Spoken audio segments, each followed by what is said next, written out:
Hello viewers, সবাইকে আমন্ত্রণ Waker footwear presents lifestyle 24-এ। জীবনযাপনের নানা খবর নিয়ে আপনাদের সাথে আছি আমি সূচনা হাসান। রমজান মাস যেমন সিয়াম সাধনার, তেমনি এই মাস জুড়েই থাকে ঈদের আমেজ। তাই তো শুরু থেকে শেষ রোজার মাসেই সবাই ব্যস্ত থাকেন ঈদ কেনাকাটায়। দর্শক, আজ আপনাদের জানাবো ঈদ ঘিরে ছেলেদের কেনাকাটার গল্প।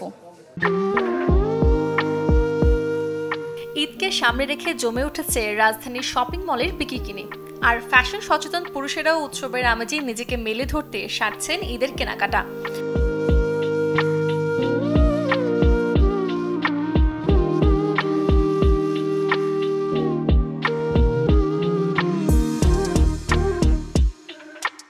পুরুষের উৎসবের সাজবানেই পাঞ্জাবি, তবে ফ্যাশন হাউসের আয়োজনে পাঞ্জাবির পাশাপাশি আছে shirt, T shirt, trendy beach shirt, drop shoulder ও পোলো শার্ট সহ বৈচিত্র্যময় পণ্য।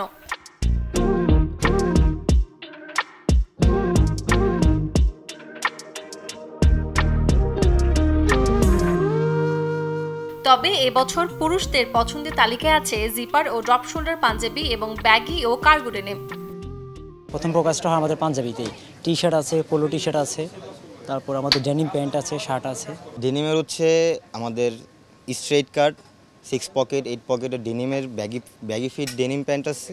আবার জগার্সের ভিতরে প্যারাশুট কাপড়, স্প্যান্ডিক্স কাপড়ের দুইটা শেডেরই কাপড়ের প্যান্ট আছে। একটা পাঞ্জাবি পছন্দ হয়েছে, আমার ফ্রেন্ড একটা নিল, সো আমিও দেখতেছি যদি আমার দেখবো, আর একটু দেখে যদি আমার লাগে আমি একটা নিয়ে নেবো ইনশাআল্লাহ। আর আমরা 4টা গেঞ্জি নিলাম এখান থেকে, আরও কেনাকাটা বাকি আছে। এখন আমরা জুতার দোকানের শোরুমগুলোতে যাব। আবহাওয়া, ট্রেন্ড এবং ক্রেতার পছন্দের কথা মাথায় রেখে এই বছরও এক্সক্লুসিভ ডিজাইনের পোশাক সংগ্রহ রেখেছেন ফ্যাশন হাউসগুলো। আমাদের পোলো শার্টের প্রাইসটা হচ্ছে আপনার 2550 থেকে স্টার্ট, আর পার্টি শার্টের স্টার্টিং প্রাইসটা হচ্ছে আপনার 3650 থেকে স্টার্ট। এখনও পুরোপুরি শেষ হয়নি, আমি দেখতেছি, বাট এখানকার কালেকশন ভালো। আর হচ্ছে গিয়ে মেনলি গিফটের জন্যই আমার আজকে এখানে আসা, আর হচ্ছে নিজের জন্য যদি কিছু ভালো লাগে দেন নিয়ে নেব আর কি। তবে এক ছাদের নিচে পুরুষদের সকল পণ্য পেতে হলে চলে যেতে পারেন রাজধানীর বসুন্ধরা সিটির কমান্ডো বিডি ফ্যাশন হাউসে, যেখানে সাধ্যের মধ্যে মিলবে আধুনিকতা ও ঐতিহ্যের দারুণ মিশেল। সূচনা হাসান, চ্যানেল 24, ঢাকা। ঘরের সকল আনুষঙ্গিক পণ্য সবচেয়ে কম দামে যদি কিনতে চান, তবে আপনার জন্য আছে মিস্টার DIY। অলওয়েজ লো প্রাইসেস নীতিতে চলা হোম ইমপ্রুভমেন্টের মালয়েশিয়ার এই ব্র্যান্ডটি রাজধানীর ধানমন্ডিতে উদ্বোধন করেছে নতুন স্টোর। নতুন শাখা উদ্বোধন উপলক্ষে 20 থেকে 22 মার্চ পর্যন্ত ক্রেতারা পাচ্ছে বিশেষ ছাড় এবং আকর্ষণীয় পুরস্কার জেতার সুযোগ। গৃহস্থলী পণ্য, হার্ডওয়্যার সরঞ্জাম, ইলেকট্রনিক আইটেম, গাড়ির অ্যাক্সেসরিজ, ফার্নিশিং সামগ্রী, স্টেশনারি, খেলাধুলার সরঞ্জাম, খেলনা, উপহার সামগ্রী, কম্পিউটার ও মোবাইল অ্যাক্সেসরিজ সহ জুয়েলারি আইটেম সব কিছুই পাওয়া যাবে মিস্টার DIY এর শোরুমে। যে প্রতিষ্ঠানটি মালয়েশিয়ার হলেও তাদের সেবা পরিচালনা করছে ইন্দোনেশিয়া, ফিলিপাইন, সিঙ্গাপুর, ব্রুনাই সহ বিশ্বের একাধিক দেশে। বাংলাদেশের উত্তরা, যমুনা ফিউচার পার্ক, মিরপুর এবং সব শেষ ধানমন্ডি মিলিয়ে এখন পর্যন্ত রয়েছে তাদের 4টি শাখা। যারা ইফতারের নিয়মিত ভাজা পোড়া তৈরি করছেন এবং অতিরিক্ত বেঁচে যাওয়া তেলে পুনরায় রান্না করছেন, তাদের জানাবো একরকম সতর্কবার্তা। কারণ এই পোড়া তেলে খাবার তৈরি করে আপনি নিজের এবং পরিবারের সদস্যদের শরীরের করছেন মারাত্মক ক্ষতি। সময়ের সাথে ভাজার তেলের রাসায়নিক গঠন পাল্টে যেতে পারে। অনেক সময় কোনো কিছু ভাজার পর যদি সেই তেল আবার রান্নার কাজে ব্যবহার করেন, দেখা দিতে পারে compound toxicity, lipid deposition, oxidative stress, hypertension সহ একাধিক সমস্যা। বর্তমানে অনেকেই ভোগেন অ্যাসিডিটির সমস্যায়। একই তেল বারবার ব্যবহার করলে দেখা দেয় পেটে জ্বালা, গলা ও বুকে জ্বলার মতো সমস্যা।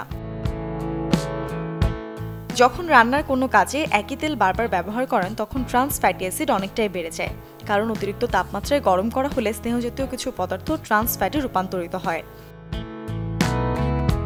শরীরের হৃদরোগ ডেকে আনার অন্যতম দায়ী হলো ট্রান্স ফ্যাট। তাই এ ধরনের অসুখ থেকে বাঁচতে রান্নার কাজে একই তেল বারবার ব্যবহার করবেন না। তেল যদি একাধিকবার গরম করেন, তবে তাতে বেড়ে যায় কার্সিনোজেনিক উপাদান, যা ক্যান্সার এবং ইনফ্লামেশনের ঝুঁকি বাড়িয়ে দেয় অনেকটাই। Desk report, channel 24। এবার একটু নজর দেব গর্ভবতী নারী ও নতুন মায়েদের সুস্বাস্থ্যে। বিশেষজ্ঞের পরামর্শে জানাবো রোজায় কি করে হবে তাদের সঠিক যত্ন। অনেক গর্ভবতী মা আছেন যারা রমজানে রোজা রাখতে চাচ্ছেন, আপনার ডায়েটিশিয়ান এবং বিশেষজ্ঞ ডক্টর যদি আপনাকে অনুমতি দেয় অবশ্যই আপনি রোজাটি রাখতে পারবেন। সেক্ষেত্রে মনে রাখতে হবে আপনার দৈনিক খাদ্য ক্যালোরি এবং প্রোটিনের চাহিদা যেন কোনো মতেই ঘাটতি না হয়। ইফতার থেকে সেহরি পর্যন্ত যথেষ্ট পরিমাণে প্রোটিনযুক্ত খাবার, দুধের তৈরি খাবার, ক্যালসিয়ামযুক্ত খাবার, আয়রনযুক্ত খাবার এগুলো কিন্তু ইনক্লুড করতে হবে। এবং এই সময় মায়ের খাবারে যথেষ্ট পরিমাণে ডিম, মাছ, মুরগি, শাক সবজি, ফলমূল সকল ধরনের খাবার যদি মেনুতে রাখা হয় ইনশাল্লাহ গর্ভস্থ শিশু সঠিক পুষ্টি পাবে এবং আপনি রোজাটিও সুন্দরভাবে করতে পারবেন। যেই বাচ্চারা 6 মাস পার হয়েছে বা 6 মাস পূরণ হয়েছে, মায়ের দুধের পাশাপাশি যে বাচ্চাদেরকে পরিপূরক খাবার দিচ্ছেন সেই মারা কিন্তু রোজা করতে পারেন। সেক্ষেত্রে পানি স্বল্পতা যেন না হয় এবং প্রোটিনযুক্ত খাবারের যেন কোনো রকম ঘাটতি না হয় এই বিষয়টি আপনারা লক্ষ্য রাখবেন। এই ছিল ওয়াকার ফুটওয়্যার প্রেজেন্টস লাইফস্টাইল 24 এর আজকের আয়োজন। জীবনযাপনের নানা খবরের সাথে দেখা হবে আগামী রবিবার। সে পর্যন্ত সবাই ভালো থাকুন, সুস্থ থাকুন, অবশ্যই চোখ রাখুন চ্যানেল 24-এ।